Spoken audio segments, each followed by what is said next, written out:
Very good morning to all the students. कैसे हो सब? आई होप कि सब बहुत अच्छे होंगे, बहुत मज़े कर रहे होंगे। मज़े के साथ में पढ़ाई भी कर लेते हैं थोड़ी बहुत तो ज़्यादा सही रहेगा। पिछले लेक्चर में अपन ने 12th NCERT का फर्स्ट यूनिट उठाई थी, जिसमें अपन ने sexual reproduction in flowering plant पढ़ लिया था। हिंदी और इंग्लिश दोनों के सेक्शन अलग अलग अपलोडेड थे आपके लिए। आपको कुछ फ़र्क नज़र आया?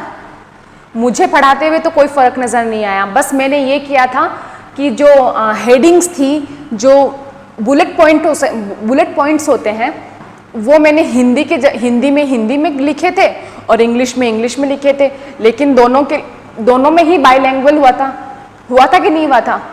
तो बच्चों, मैंने एक चीज़ सोची कि ये जो जेनेटिक्स जो लेसन पढ़ेंगे आज से शुरुआत करेंगे इस यूनिट की अपन, तो इसके लिए मैं हिंदी और इंग्लिश दोनों का अलग अलग ना करके इसी एक लेसन में बाइलैंग्वेल करने की कोशिश करूंगी, जिससे ना हिंदी मीडियम के बच्चों को प्रॉब्लम होगी ना इंग्लिश मीडियम के बच्चों को प्रॉब्लम होगी। उसके लिए क्या करना पड़ेगा मुझे? एक्सप्लेनेशन हमेशा मेरी दोनों लैंग्वेज में होती है, बस मैं हेडिंग्स और बुलेट पॉइंट्स ही तो इंग्लिश में नोट डाउन करवाती हूँ, जो मैं साथ हिंदी में भी नोट डाउन करवाऊंगी, तो कोई दिक्कत नहीं होगी। मैं फिर से एक बात बोल रही हूँ, इंग्लिश मीडियम के बच्चों को कोई दिक्कत नहीं होने वाली है। बच्चों, हिंदी मीडियम का बच्चा ही सफ़र करता है। क्यों करता है? मैंने एक बार फिर बता रही हूँ मैं, क्योंकि जब एग्जामिनेशन हॉल में बैठते हैं तो कई बार इंग्लिश में क्वेश्चन को पकड़ना, टर्मिनोलॉजी को पकड़ना ज़्यादा ईजी हो जाता है रादर देन हिंदी लैंग्वेज का कोई प्रॉब्लम नहीं होता है।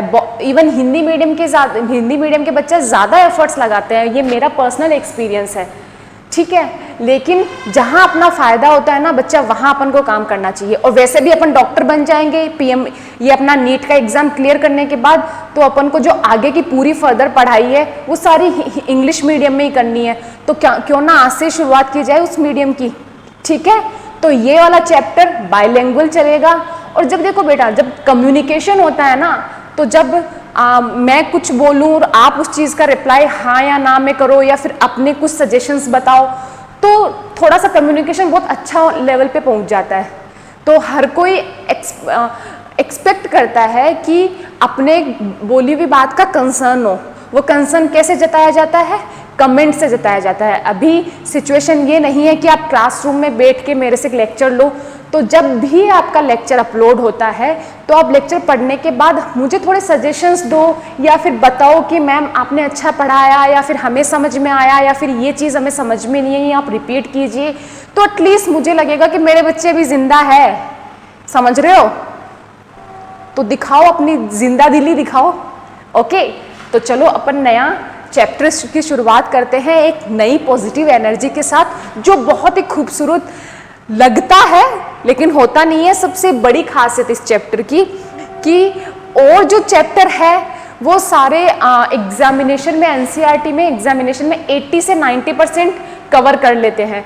लेकिन जेनेटिक्स और इवोल्यूशन, ये दो ऐसे यूनिट्स हैं जो एक दूसरे से कोरिलेटेड भी है। मैं चाहती तो अभी इवोल्यूशन वाला पार्ट पहले पढ़ा देती, कैसे पढ़ा देती, लेकिन जब तक अपन जेनेटिक्स नहीं जानेंगे, उस जगह जीनोम स्ट्रक्चर्स नहीं जानेंगे, तो अपन इवोल्यूशन पे कैसे जंप कर सकते हैं?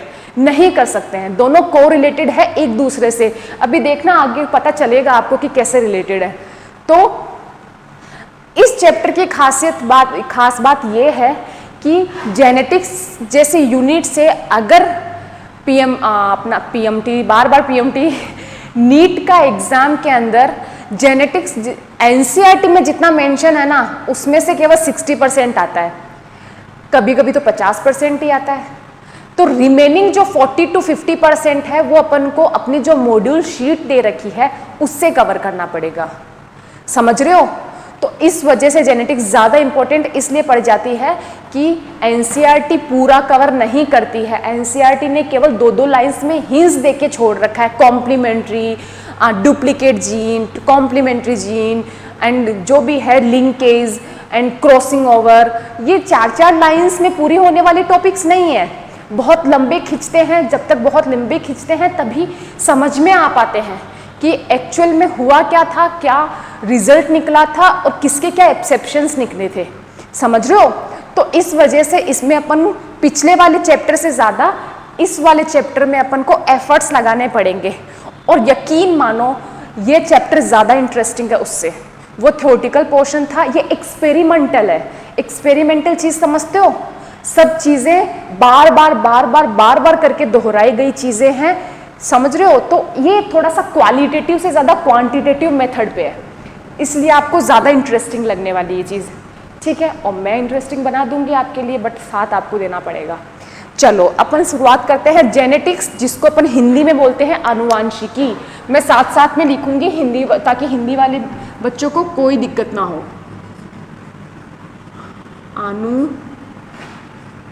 आनुवांशिकी,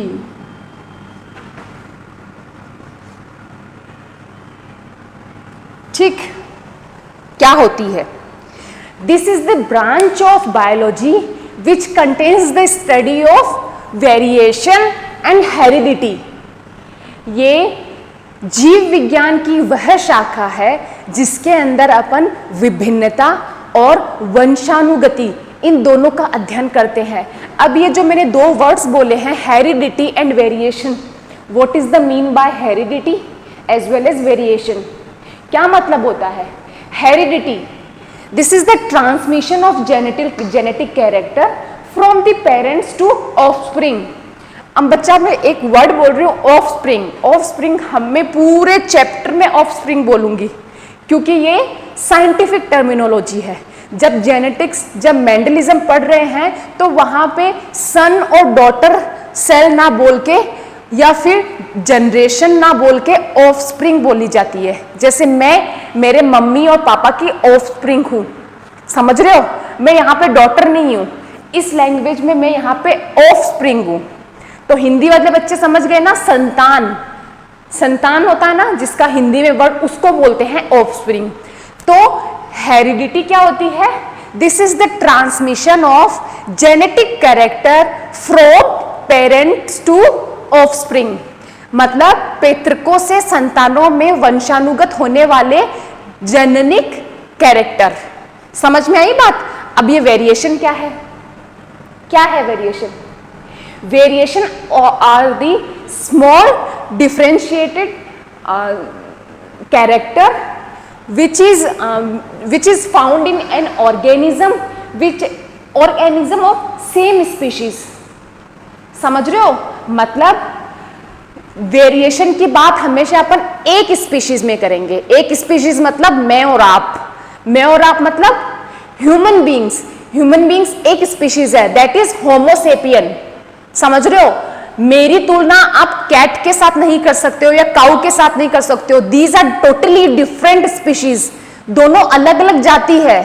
समझ रहे हो? तो वेरिएशन की बात, वेरिएशन विभिन्नता की बात हमेशा एक ही जाति में की जाती है, एक ही जाति के दो सदस्यों में की जाती है। जैसे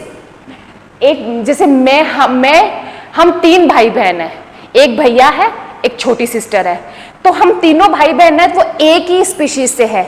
हमारे पेरेंट्स से हम तीनों का जन्म हुआ है, लेकिन हम है तो एक स्पीशीज से, लेकिन विभिन्नता तो हम लोगों में भी है ना। मैं लंबी हूं, मेरी छोटी बहन मुझसे छोटी है, मेरा भैया मुझसे बहुत लंबा है, तो मतलब वेरिएशन हुए ना, हाइट का वेरिएशन हुआ। अब ये वेरिएशन कहां से आया? पेरेंट्स से आया। बस अपन को यही स्टडी यहां पे करनी है कि वो वेरिएशन और वो वंशानुगति और वो विभिन्नता एक पेरेंट्स से उनकी संतान में आ कैसे रही है। ठीक है? तो हजारों वर्षों से एक इंसान की फितरत रही है कि वो ये जान सके कि एक एलिफेंट का बच्चा बेबी एलिफेंट क्यों बनता है। जो एनसीईआरटी की फर्स्ट लाइन है आपकी, elephant produce always baby elephant not dogs. क्यों? डॉग के बच्चे हमेशा डॉग क्यों होते हैं? या फिर होमोसेपियन के बच्चे हमेशा होमोसेपियन क्यों होते हैं? ऐसा क्या होता है, ऐसी क्या चीज ट्रांसमिट होती है पेरेंट्स से ऑफस्प्रिंग के अंदर कि सेम की सेम डिटो पेरेंट्स जैसी स्ट्रक्चर आ जाती है, बस थोड़े से एनवायरमेंटल वेरिएशंस की वजह से, या फिर फिजिकल या फिर मॉर्फोलॉजिकल या फिर एक्सटर्नल अपीयरेंस अलग होता है। समझ रहे हो? ये हजारों वर्ष पूर्व की बात बता रही हूं मैं, जिसकी वजह से जिसकी वजह से यहाँ पे इस चैप्टर को अपन को 3 पार्ट में बांटना पड़ा, pre Mendelian, Mendelian and post Mendelian phase. अब मैं ये क्यों बोल रही हूँ, क्योंकि बेटा ये जो जेनेटिक्स है ना वो टोटली मॉलिक्यूलर बेसिस पे डिपेंडेंट है। मॉलिक्यूलर बेसिस जो अपना नेक्स्ट वाला चैप्टर होने वाला है, जिसपे अपन DNA, RNA, ribosomes, proteins, protein synthesis, ये सब चीजें पढ़ने वाले हैं, जिसमें अपन ट्रांसलेशन, ट्रांसक्रिप्शन मतलब अनुनादन, अनुवादन, ये सब चीजें पढ़ेंगे ना। ये चीजें नेक्स्ट वाले चैप्टर में आएगी।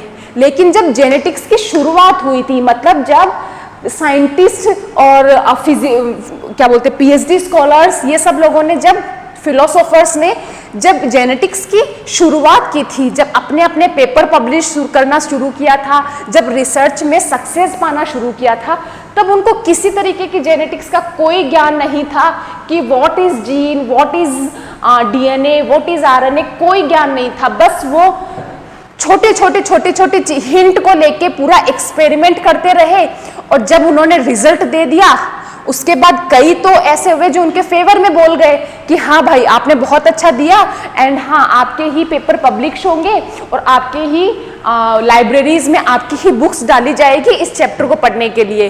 और फिर अगर किसी नए साइंटिस्ट ने एक नया एक्सपेरिमेंट करके नया कुछ निकाल दिया रिजल्ट, तो पिछले वाले ने किया उस पर पूरा क्रॉस लग गया। क्यों होती गई ये चीजें, क्यों होती गई? क्योंकि उस टाइम पे किसी भी फिलोसोफर को, किसी भी साइंटिस्ट को जीन, क्रोमोसोम्स, प्रोटीन्स, ये सब चीजों का नॉलेज ही नहीं था। उस टाइम पे किसी चीज को नॉलेज नहीं था। इवन जिसका अपन पूरा जेनेटिक्स पढ़ने वाले हैं, that is Gregor John Mendel ने भी जीन को क्या बोला? एलिमेंट। मेंडल को भी नहीं पता था। मेंडल ने पूरा अपना प्रयोग, पूरा एक्सपेरिमेंट उसने समथिंग करके निकाल दिया। समथिंग किससे डिनोट कर रहे हैं यहां पे अपन? एलिमेंट से। समझ रहे हो? तो मेंडल को भी नहीं पता था कि जीन जैसे क्या।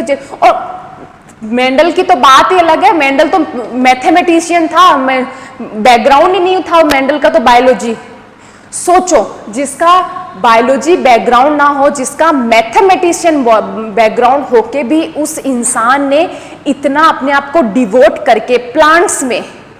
आज अपन मैथ्स वाले, आईआईटी वाले और जेई वाले बच्चों को पूछ लेंगे ना कि ये बता एक बीजपत्री है कि 2 बीजपत्री है, तो वो आपका खड़े खड़े मुंह देखेगा कि क्या बोल रहे हो भाई साहब। समझ रहे हो? और इस बंदे ने, मेंडल ने, मैथमेटिशियन होने के बावजूद, एक चर्च में प्रीस्ट होने के बावजूद, इसने पूरा मेंडलिज्म रच डाला। एक नींव डाल दी उसने जेनेटिक्स की। बहुत सुपर्ब काम था मेंडल का। थोड़ा लक भी था, जो आगे बताऊंगी मैं, जो आगे डिस्क्राइब करूंगी मैं। तो मेरा बोलने का मतलब ये है कि जेनेटिक्स, बेसिकली जेनेटिक्स पूरा मेंडलिज्म को डिवोटेड है, क्योंकि मेंडल ने ही एक जेनेटिक्स की नींव रखी थी, जिसकी वजह से अपन यहाँ पे मेंडल को क्या बोलते हैं? मेंडल को बोलते हैं father of genetics. W Bateson को क्या बोलते हैं अपन?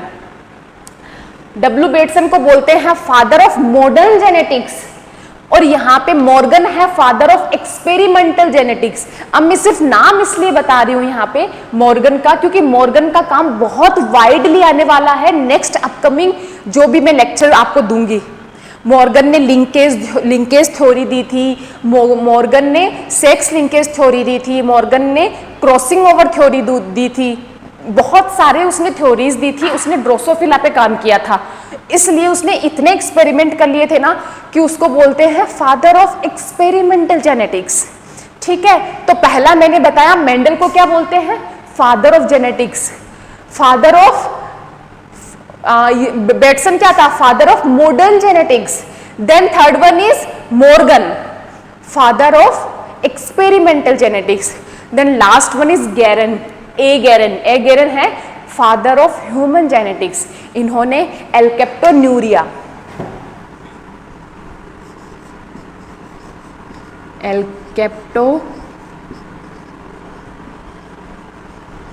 न्यूरिया।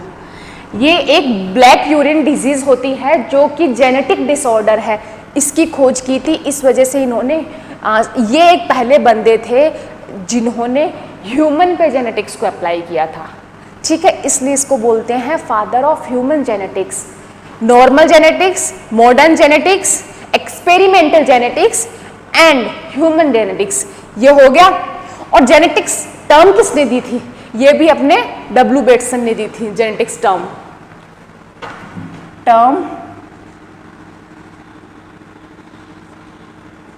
बेटसन ने दी थी। अब आते हैं नेक्स्ट अपन, ये जो मैंने बताया कि जेनेटिक्स में अपन हेरिडिटी और वेरिएशन इन दो का स्टडी करते हैं। जो वेरिएशन है अपना, ये दो तरीके का होता है, मतलब विभिन्नताएं दो तरीके की होती है। एक होती है सोमेटिक, दूसरी होती है जर्मिनल। सोमेटिक को अपन हिंदी में बोलते हैं कायिक और इसको बोलते हैं जननिक।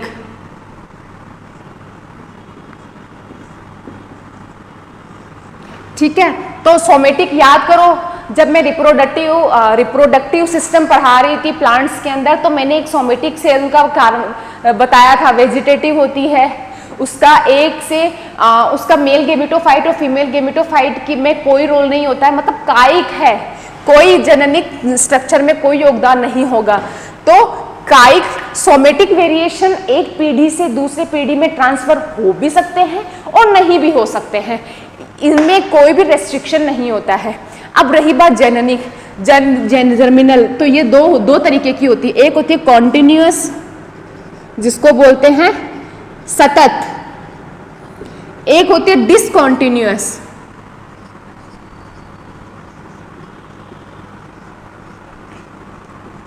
एक होती है सतत, दूसरी होती है असतत। सतत का एग्जाम्पल, सतत जर्मिनल वेरिएशन कहां से आता है? मतलब सतत मतलब कंटिन्यू, लगातार।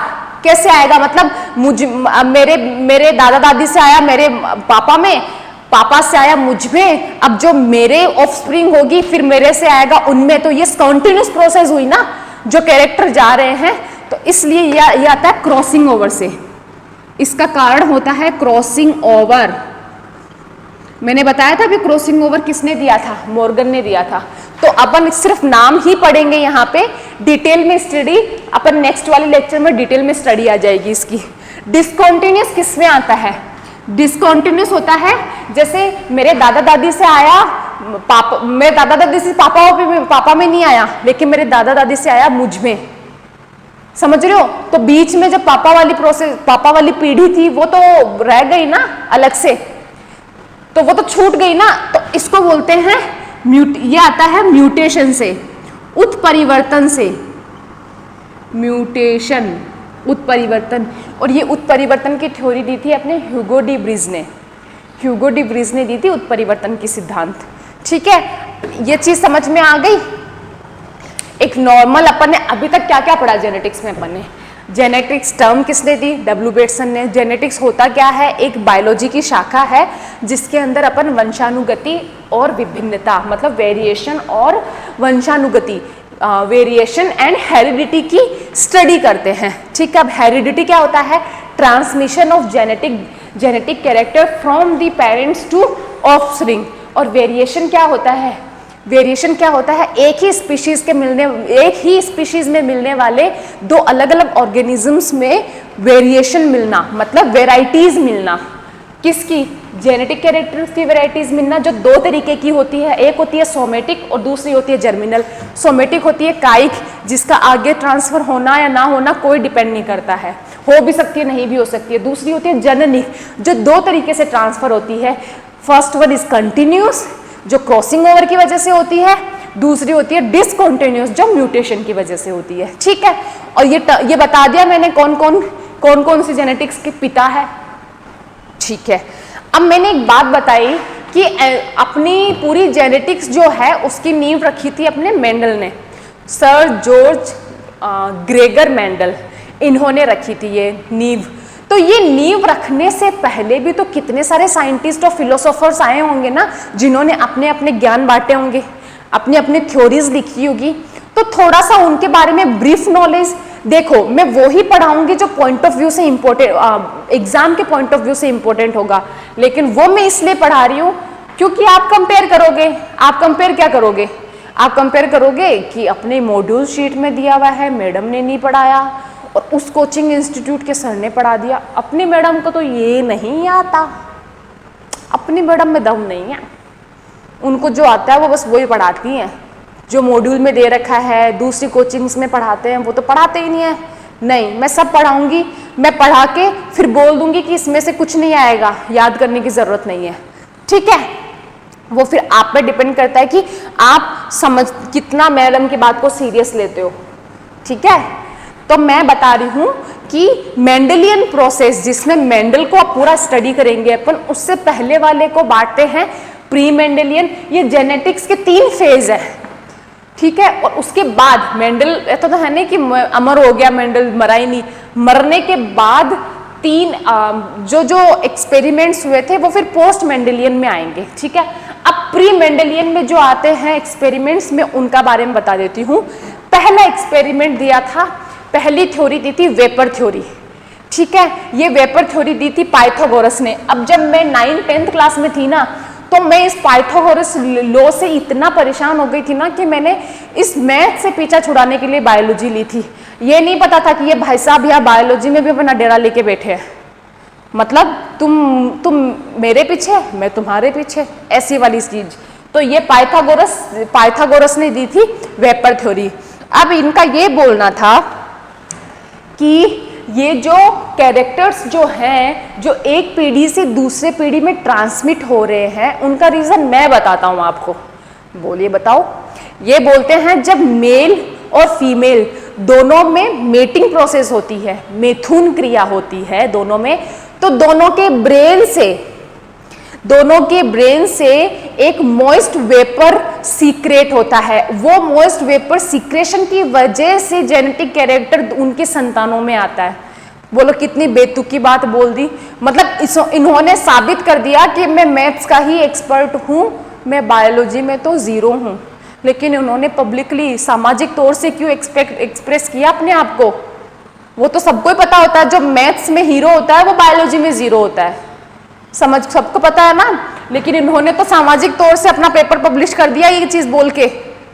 कोई बात नहीं, उस टाइम पे इतना हो हल्ला नहीं होता था, उस टाइम पे पढ़े लिखे लोगों की कमी थी ना, इसलिए सब अपन भगवान टाइप होता था सब कुछ में। अपन ने अपना पेपर पब्लिश हो गया, अपन ही सब कुछ है, ठीक है। अब दूसरा होता है pre formation theory. Pre formation theory क्या बोलता है? प्री फॉर्मेशन थ्योरी ये बोलता है कि मेल और फीमेल दोनों की बॉडी में पहले से ही ऐसे माइक्रो पार्टिकल्स, जिनको बोलते हैं माइक्रो पार्टिकल्स होते हैं, जिनको जैसे एक स्पर्म है, ये अपना स्पर्म है, ठीक है, मेल का। तो इस मेल के अंदर ही जैसे कोई होमनक्यूलस, उन्होंने वर्ड दिया था ये होमनक्यूलस। मेल के स्पर्म में होमनक्यूलस नाम का एक छोटा इंसान मौजूद होता है, और जैसे ही ये फीमेल की बॉडी में ट्रांसमिट होता है और जैसे ही फर्टिलाइजेशन होता है तो ये बाहर निकल के बड़ा इंसान बन जाता है। बोलो, ये बोल दिया इन्होंने। छोड़ो, हटाओ इसको भी। एनकेजमेंट थ्योरी, ये तो भाई ये तो ज्यादा ही है, ये तो मतलब अति से ऊपर है ये वाली थ्योरी। तो ये थ्योरी बोलती है, ये थ्योरी पता क्या बोलती है? ये थ्योरी बोलती है कि जो फीमेल की बॉडी होती है ना, वो चाइनीज बॉक्स होती है। उस चाइनीज बॉक्स के अंदर हर कोशिका, हर ऊतक,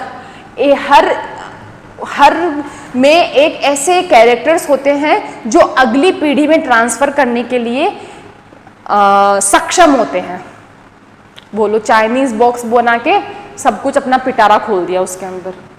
कोई बात नहीं, अब ये गलतियां हुई तभी तो मेंडल ने आके सुधार कर दिया। अगर ये गलतियां समझ में नहीं आती, पकड़ में नहीं आती, तो फिर मेंडल अपना प्रोसेस कैसे करता?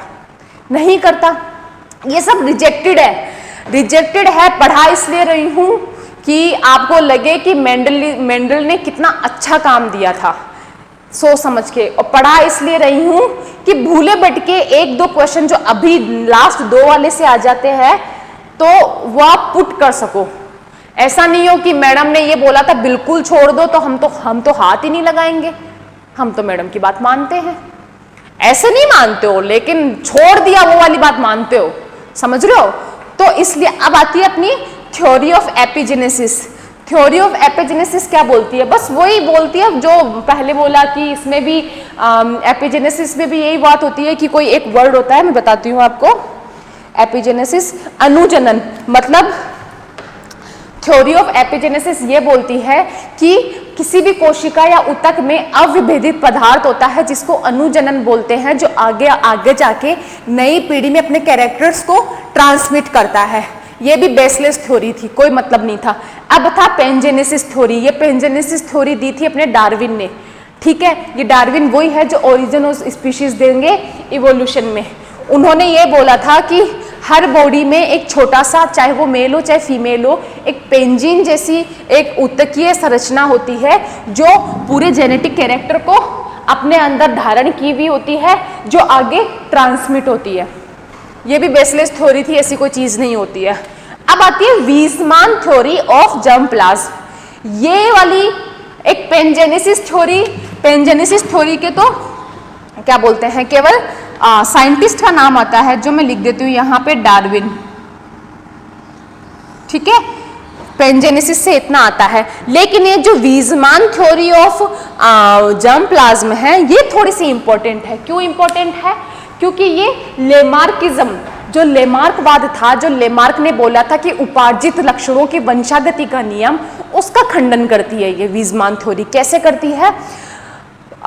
वीजमान ने क्या किया था कि वीजमान का बोलना था कि जो प्रोटोप्लाज्म होता है, मैं यहां लिख देती हूं, अपनी बॉडी में जो प्रोटोप्लाज्म होता है वो 2 तरीके का होता है। एक को तो बोलते हैं सोमेटोप्लाज्म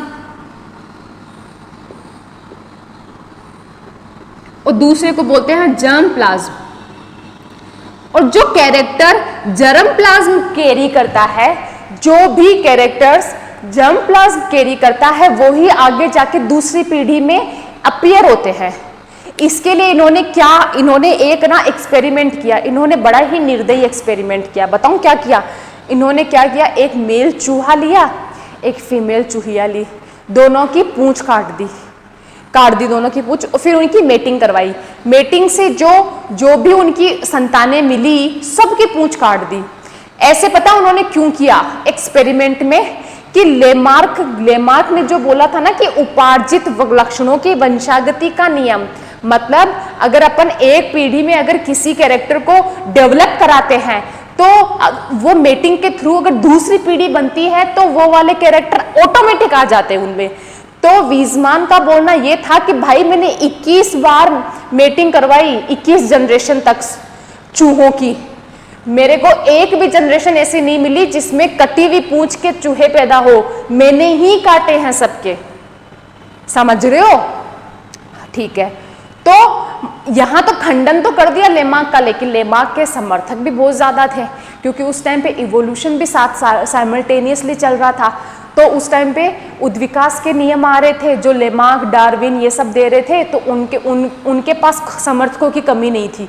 तो उनके समर्थन ये बोलते हैं कि वीजमान जी आपने एक गलती किया। आपने, लेमार्क ने ये नहीं बोला कि भाई जो कैरेक्टर, लेमार्क ने ये बोला है जो इंसान या जानवर जो भी है ऑर्गेनिज्म अपनी मर्जी से जो एक्वायर करता है एनवायरनमेंट से खुशी वो ही कैरेक्टर वो अगले वाले में ट्रांसमिट करेगा, ठीक है। और आपने तो चूहे काटे हैं, चूहे की पूंछ काटी है, चूहे की मर्जी से काटी है। चूहे ने थोड़ी बोला था कि हाँ मेरी पूंछ काट दो। 21 जनरेशन में चूहे थोड़े बोल रहे हैं, वो तो आपने काटी है, तो वो तो ट्रांसमिट नहीं होगी। चूहे की मर्जी होती, चूहे खुशी कटवाते तो फिर आगे ट्रांसमिट होता। लेमार्क के समर्थकों ने ये बोला।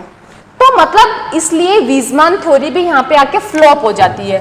सारे के सारी थ्योरी यहाँ पे आके फ्लॉप हो जाती है, ठीक है। तो उसके बाद अपना प्रोसेस स्टार्ट होता है मेंडेलियन। फिर अपन पढ़ते हैं मेंडलिज्म।